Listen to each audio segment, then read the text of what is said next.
Magandang araw mga kaputoy. Magandang buhay, panibagong yugto naman ng taong 2025 po.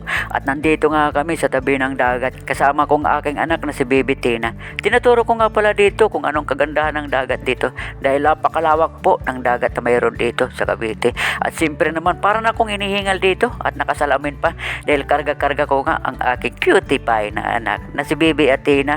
Ay naman, papunta na nga kami dun sa dulo dahil hindi pa kami nakakahanap ng mapupistuhan.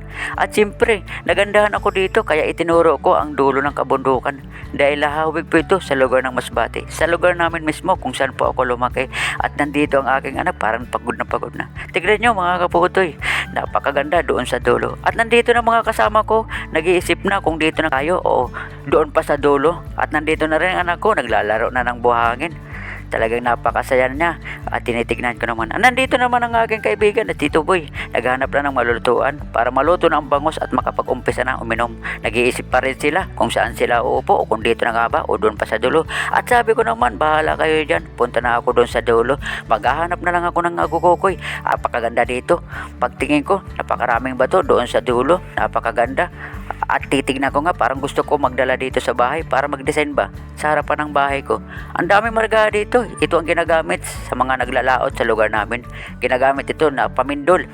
At iniikot-ikot ko ang camera para kung ano pang gagawin ko dito. At iniisip ko kung ano ang pwede ko gawin. At siyempre naalala ko ng kabataan ako. Naglalaro din ako ng buhangin. At papausukan ko to mamaya. Sisindihan ko ito ang ilalim.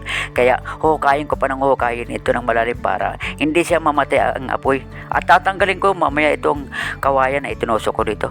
Sigurado ako sobrang matutuwa dito si Baby Tina ko kapag nakita niya na itong bulkan-bulkan mayon na ginawa namin na umuusok dito.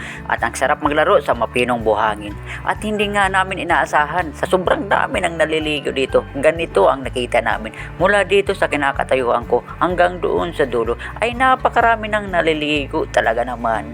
Iba't ibang lugar ito at ang iba dito ay galing pa sa Kamunilaan kung saan sila mayroong kamag-anak dito sa lugar ng Cavite. Sobrang napakalawak ng dagat dito. Ito na nga ang sinapit ko mga kaputoy. Ngayong bagong taon, magbabagong buhay na talaga ako.